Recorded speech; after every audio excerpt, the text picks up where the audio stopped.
Corner of the building just about sheared off. Vehicles under the rubble right there. From this point forward, as the storm traveled northeasterly, we could see a very well-defined path, leading us to believe, from the air at least, that it was a tornado. Now, the meteorological folks will tell you there's a well-defined definition about whether it's a tornado, a downburst, or sheer winds from a violent storm, but no matter what you call it, it really left its mark on the northeast part of the city. The pattern was erratic at first. Near Jimmy Carter Boulevard, a huge steel billboard lay crumpled by the side of the highway, and half a mile north and on the other side of Interstate 85 at the Georgia Antique Center, they lost the back end of their building. Then as we continued northeast through Norcross, the pattern became more defined and the telltale signatures of a tornado more visible. There was the typical 100-yard wide path of massive tree damage, with houses along the path suffering varying degrees of damage. Near the Berkeley Lake Country Club, the tree damage off the 18th fairway pretty well described the exact path of the tornado.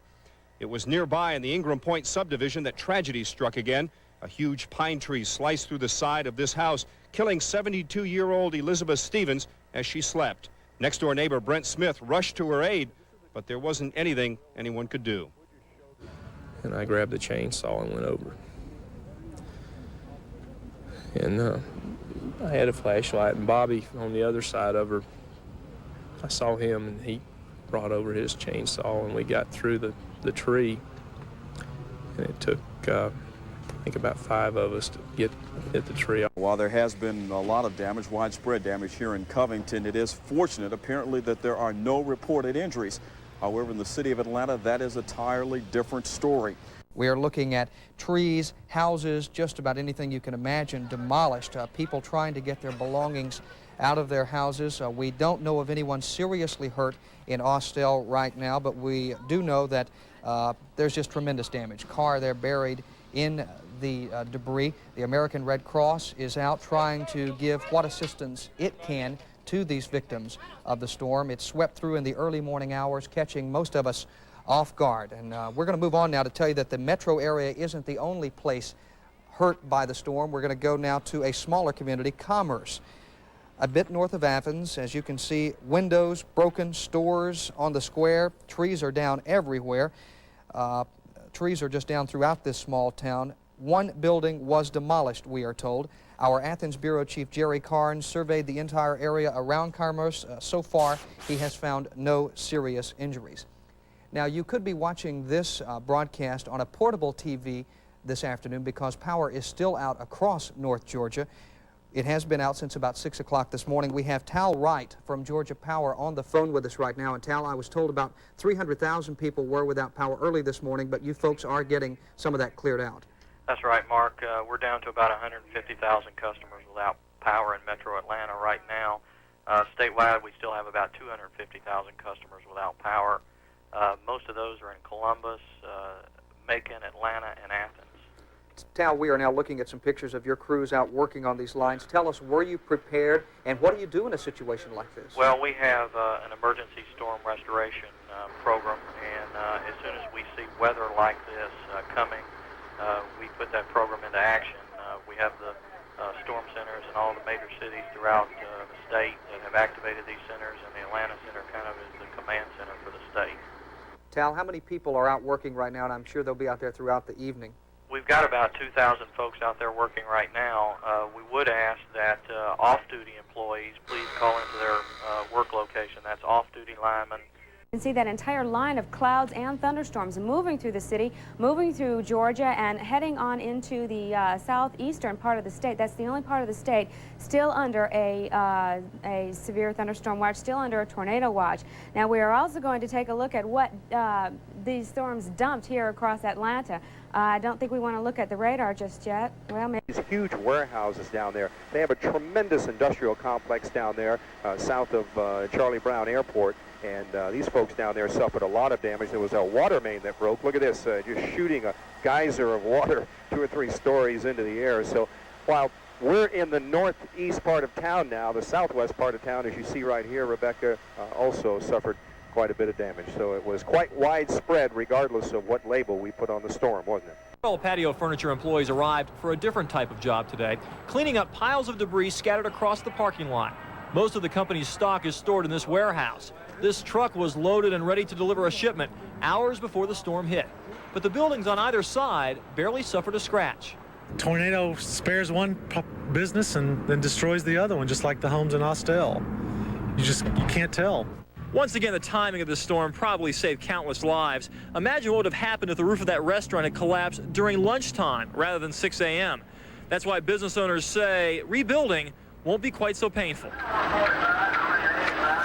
This warehouse suffered the greatest damage at the Georgia Antique Center in Gwinnett County.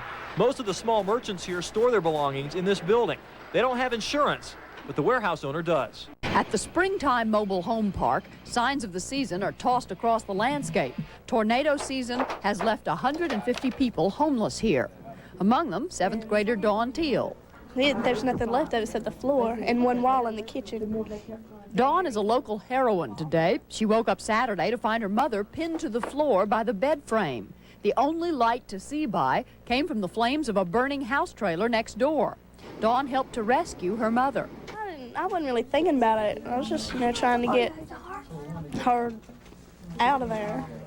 In this mobile home, a woman and her 2-year-old child were trapped underneath the waterbed until the husband came with a knife, cut the bed open, and pulled them to safety. Neighbor helped neighbor today. The Faith Evangelical Methodist Church turned a Sunday school class into a lunchroom. The Red Cross served 600 meals here since the tornado touched down. Today, the Red Cross packed up its cots and began to hand out emergency vouchers for food and clothing. Now, this is tax exempt, so they shouldn't charge you any tax whatsoever. Okay. One man who feels lucky lost his beloved Corvette to the storm. His mobile home turned over and crushed it, but the car ended up saving his life. Because I could see the fire over here and I wanted to get out. But he couldn't get out at first. The windows and doors of the mobile home were blocked. The only way out through a hole created by the Corvette. It was just where I was coming through the side of the trailer and got cut up. And on your face? Yeah, I don't know what did it, just all. Let's see this one on your stomach. That's tough. My big fat belly. Well, you may have had a little more to get cut up than some folks. Yeah, might have been padding too. He mourns his special nickel-plated mirrors, but his Corvette's insured. Rick Alexander will buy another one. Putting everything else back in order won't be so simple. I'm Sally Sears, Channel 5 Eyewitness News. The fellow jumped on me today because I didn't tell him on Friday night that there were going to be tornadoes on Saturday morning. Our forecast at 11 o'clock on Friday night was for rain and thunderstorms on Saturday. And unfortunately, at that time, 11 o'clock, it was just not possible to tell you that they would be severe thunderstorms. But the National Weather Service did issue warnings and watches at 3:25 a.m., 4:18, 4:55, 5:18, and 5:38 a.m. Unfortunately, those are the times when most people are asleep.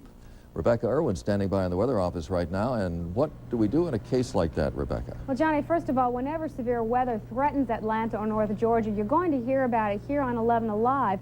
But again, what are you supposed to do in the case of Saturday morning storms? Those storms hit at 5 in the morning when most Georgians were asleep, or their power was knocked out. Well, I'll tell you what, how are you supposed to hear the weather warnings? This little box here is the answer, as some Atlantans already know. Hopefully it would just be rains and maybe some winds, but we don't need any more damage in this area. You know, we've had enough. Enough is putting it mildly. David Fogelman, his wife Frances, and their 2 youngsters were asleep inside when the tornado hit. They escaped. Their house didn't. A tree fell right through my roof, which they've already repaired, and I couldn't even get to my family. They were on the other end of the house, and it was over with. Damage to the house, about $7,000. Thousands more to clean up all of the downed trees and debris. David's pregnant collie survived. She was inside this crushed shed. Actually, David and his family are rather fortunate. This is the house that was next door. Fortunately, nobody was in it at the time. The tornado lifted it up completely off of the foundation into the air. It slammed it into the front yard and strewn debris all the way across the road into yards across the street. Nothing left but small pieces of debris.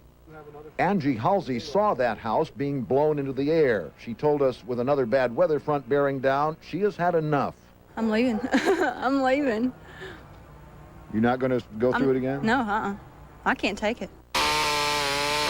Chainsaws continue providing background music for the Carroll County cleanup. James Farley was hard at work cutting up some of the downed timber that Jack Urey found on his 4 acres of land, 48 trees down on his property alone. It was much worse for many others who found homes blown apart, debris everywhere, nothing left but concrete blocks, twisted framing, wreckage, debris, and useless comforts of home now lying in the ruins. Jimmy Brookshire feels fortunate the house next to him was leveled, as were the 2 right across the street. But half his roof was damaged, and he knows more bad weather is heading his way. I have put all the plastic I can on there, 2 and 3 layers of plastic. And I've done all I can do as far as nailing it down with 1x4s and such stuff as that. But I realize the rain going to be here, and we'll just have to make the best we can out of it. Now, several people remain hospitalized from last week's tornado, but there were no deaths in Carroll County. The universal opinion that we found today was we do have damage, but we have survived, and thank God for that. Indeed. Well, with all of the bad weather recently, some people just aren't taking any chances the next time around. Several stores in the Atlanta metro area are selling out of weather radios. Interest in the radios has skyrocketed ever since the violent storms rumbled through Georgia last week. In Northeast Atlanta, the Radio Shack in Ansley Mall reports it is sold out of the radios and has now ordered more. Weather radios give warnings of bad weather as soon as the warning is issued by the National Weather Service. Well,